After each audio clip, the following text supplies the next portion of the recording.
Welcome to this episode of The Green Economy, which is all about hydropower, a very green source of energy.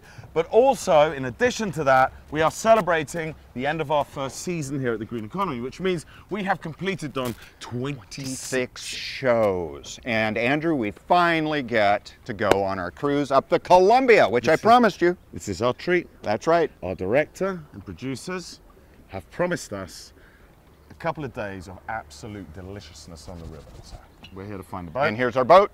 Look at that. I'm not going in that, Don. Why not, Andrew? It's a beautiful boat. We're going to have a great time. You wouldn't get many people in that, Don. No, that. Yes, that's our boat.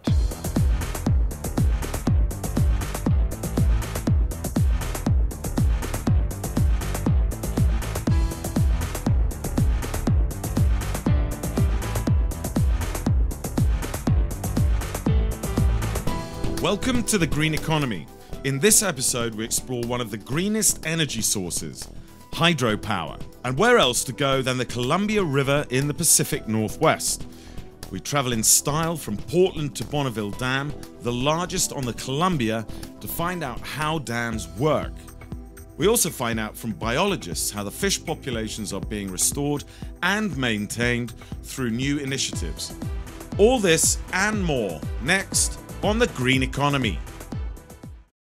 Hey, good seeing you, both of you. Hey, before we get started, we wanted to go through a couple of rules here. Number one, no horseplay. Ah, that's you. Yeah. The other thing, we need to wear life jackets. Anytime we're out on the front of the boat or any place exposed to the water, we must wear life jackets. Not a problem for me. Is there a place to sunbathe? Well, yes, there is, and we can work on that later too. No, but think about it. If you wear your life jacket, how are you going to sunbathe? Well, you'll have lines. You have tan lines. Come on. Are we ready to go? Let's get this party going. Let's go.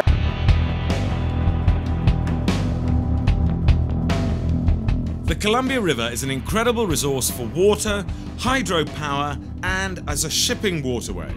This 1,243-mile-long river has its start in the Canadian Rockies. Its drainage basin is huge, covering over 258,000 square miles. It has a staggering average flow of 265,000 cubic feet of water per second. The Columbia has a rich history. Much of the geology we see today was formed by the Missoula Flood, a giant gully wash from massive lakes at the end of the Ice Age, farther east in Montana. The earliest humans to utilize the Columbia as a resource were the early American Indians. Then, in 1804, Lewis and Clark navigated the Columbia when exploring the West. But the utilization of dams on the Columbia didn't occur until the 1930s, when America experienced the Great Depression. President Franklin Roosevelt enacted the New Deal, putting unemployed people back in the workplace. The Bonneville and Grand Coulee dams were designed and construction began in 1934, employing 3,000 workers non-stop in 8-hour shifts. In record time, Bonneville was finished in 1937, complete with a powerhouse, spillways, and navigation locks. Not only did the dam generate power, but allowed shipping navigation. The dams also enabled irrigation for farmers, turning the Columbia Basin from a desert into fertile farmlands. To find out more, Don and I found an expert to help understand the importance of Bonneville Dam. That's a powerhouse, Andrew. It is. And that powerhouse there, that was the first federally built dam on the Columbia River here in Oregon. And that means that it has a lot of history. That's right. Hydropower, electricity. We're going to learn more about that, how it's gone green and sustainable. And here with Patrick Barry today, we're going to learn. Good to meet you. Nice to meet you too. You've been here a long time. Yeah, I've been here over 20 years. That's right, and you've got the history down on what makes this a significant event for our northwestern area. It started during the Depression. There was something that Congress asked the Corps of Engineers to prepare something called the 308 report. 308 report. And the 308 report, one of the results of that was a plan to install as many as 10 dams on the Columbia River. Wow. just upstream from here, there were some big rapids known as the Cascades. And by building the dam here and raising the water 60 feet behind the dam, it put those rapids underwater and made navigation more feasible upstream. Pat, how much water passes through that place, those gates there? Well, right now, you're looking at about 2 million gallons a second. This is a very heavy spring flow this year. Yeah, that's serious stuff. And that's about 3.5 million gallons a second coming down the river total. But that's just going through the spillway, 2 million gallons a second. And for those of us, including myself, that constantly whine and moan about weather in Oregon, which is a real deal, right? That is what you have to look forward to. Almost what looks like an endless supply of raging white water.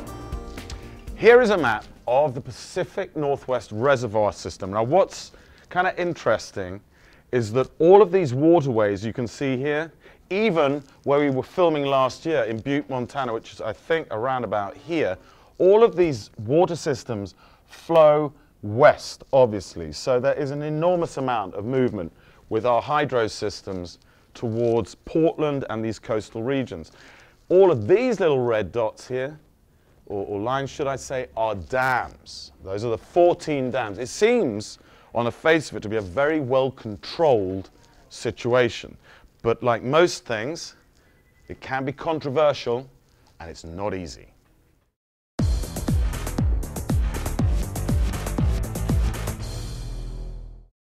Aha, Captain Larry.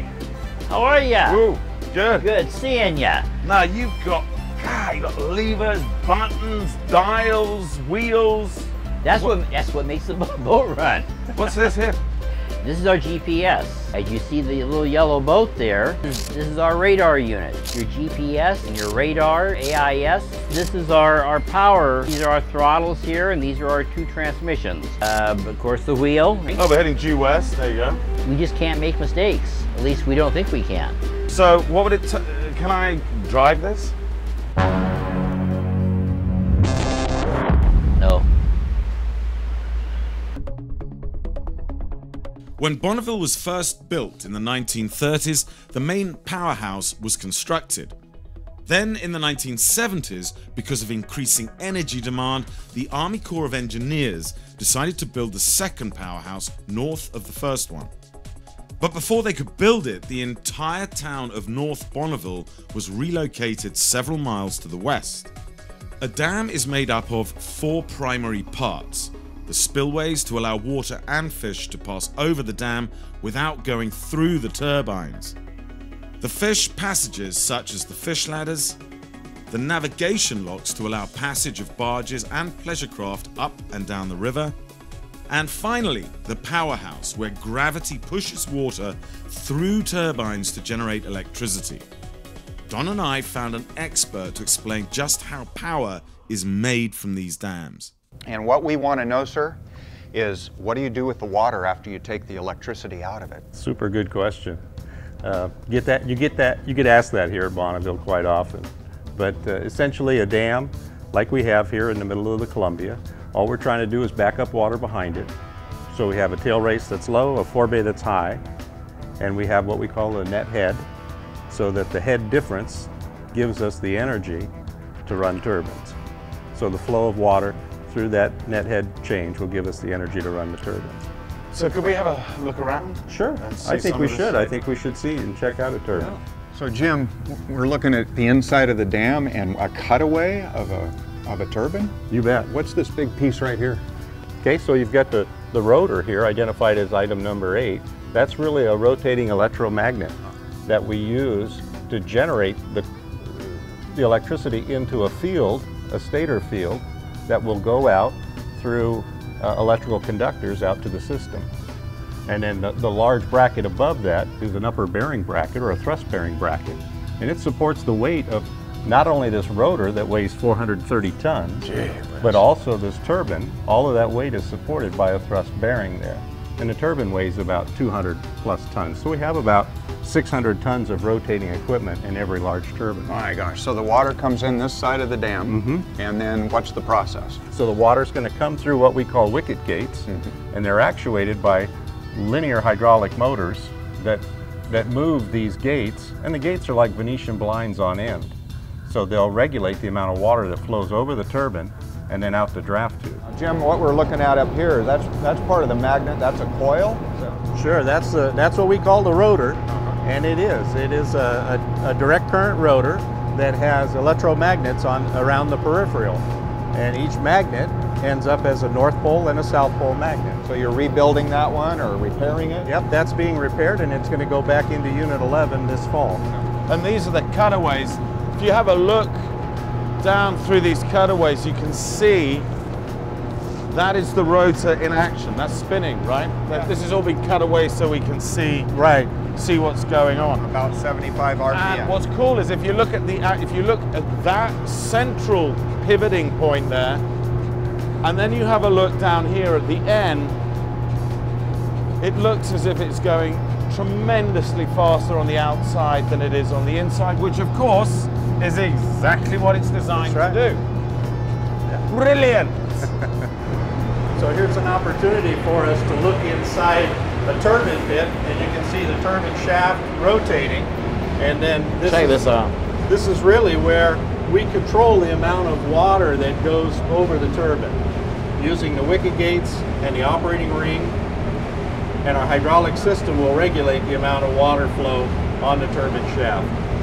Now the actual spindle in the center, as you were saying earlier, that stays at a constant 75 revolutions per minute. That's correct. So if more water is introduced into the system, that spindle still maintains its 75 RPM, but more torque is then pushed onto that spindle. So that's kind of interesting. You were explaining the big thing in the sky earlier, and that puts it a lot more into perspective, because it's hard to get your head around the whole picture.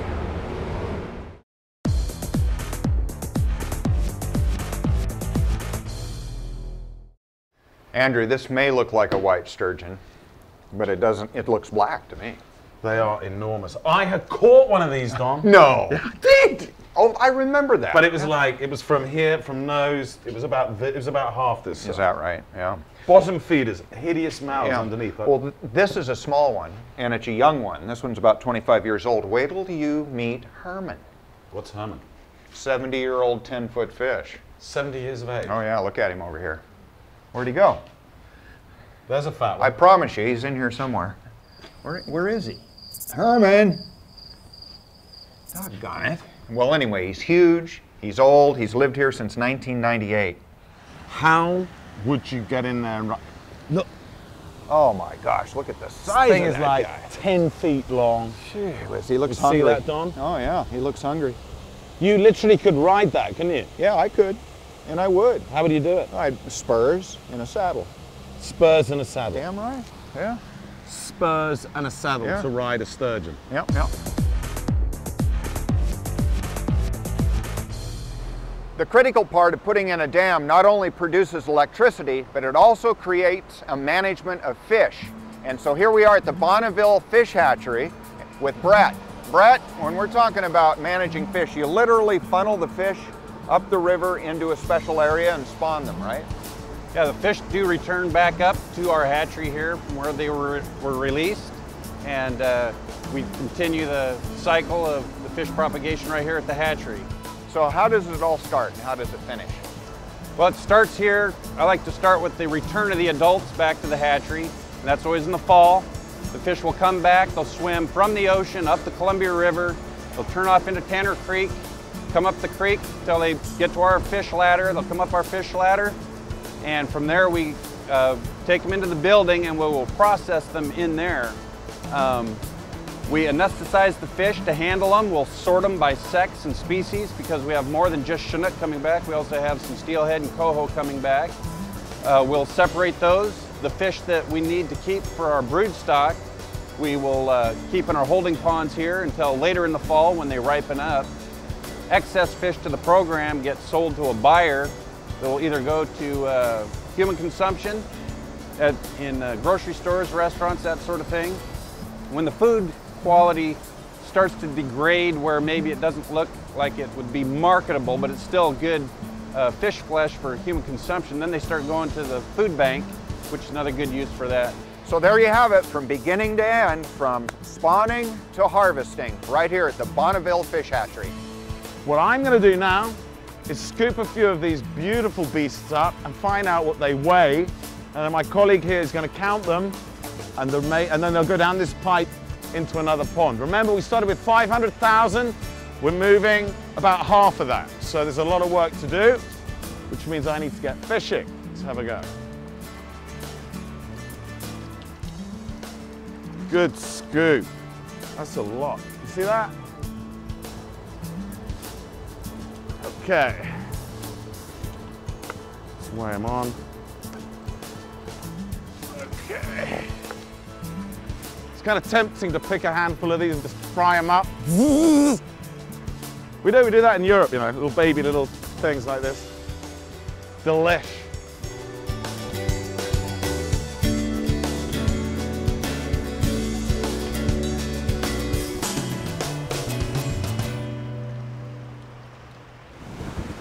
So we have dams and rivers. The fish have got to make it to the ocean. And one of the ways is over the dam and through the spillway, Andrew. But it's good news. You know, hydropower is clean. It can be heavily controlled and monitored. It's not going anywhere. We're doing a great job. Actually, it's pretty good news.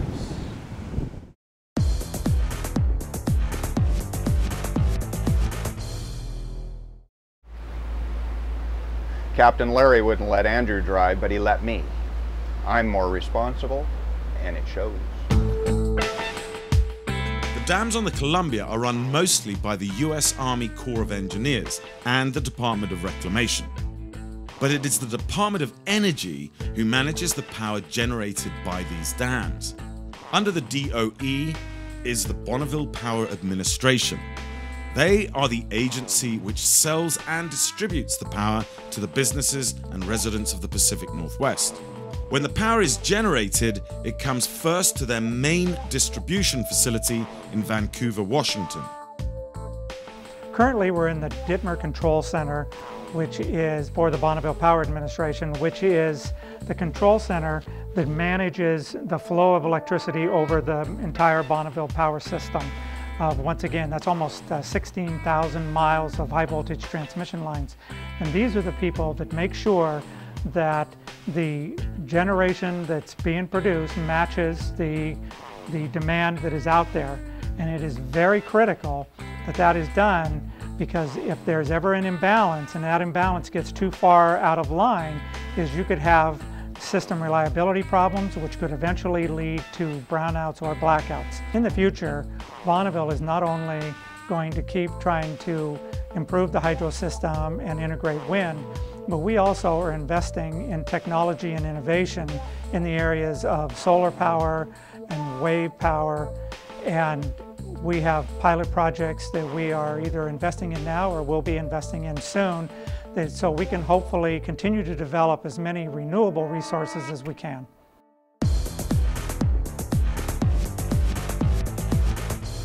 Inexperienced mariner, very experienced mariner.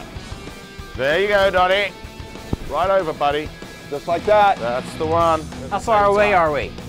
Who? We're awful close. How far away are we? Whoa, real Too close. a little too close. Too close. You're gonna rip up your Whoa. buoys. Gonna rip up your buoys. It would help if we knew what we were doing. You can lead a horse to water, but you cannot make him drink. Have a look at this character. Lockmaster, we appear to be tied off. If you take us up slow, that'd be great. Slip knot, right? Bam, something goes wrong with the boat, watch this. Whoa! Yeah, that's good. See that? Yeah. Brains of an armadillo. Come on, Einstein. Only took, what, about 10 minutes for the water level to rise? Yeah. Yeah. That's not too... Look at that. Just the open gateway. Beautiful. Can I be the mermaid on the bow of the boat? He wants to be a mermaid. Yeah. It's like teaching a bird to swim underwater. Yeah. I mean, he hasn't got a nautical hair on his head. Oh, come on, calm down. Actually, he hasn't got much hair. He ain't got any hair anyway. My gosh, the water level coming up. It took a little longer than what we expected, but it seemed to be a pretty steady rise with some intermittent stopping. Those gates opened up, and then they closed, the water level rose. It was very fascinating. Hydropower, quite frankly, is one of the greenest power sources on this planet. The Pacific Northwest is especially blessed to have this green resource for powering homes and businesses. With improvements in wildlife management, fish populations continue to improve and flourish. Hydropower is a consistent, renewable, clean and sustainable resource for hundreds of years to come. Thank you for watching The Green Economy on hydroelectric power. Remember, 2/3 of our electric power in the Northwest comes from hydroelectricity. And that's pretty green. Thanks for your support. End of season 1. We'll see you with season 2, and believe me, it's going to be a lot more fun. And a special thank you to Captain Larry for that wonderful trip up the Columbia River. Come on, let's take this thing for a spin before Larry gets back. All right, let's get out of here. Move it. He doesn't. He's coming down the dock. Okay. Move. All right, here we go. Bye! Come on, crank it! Yeah!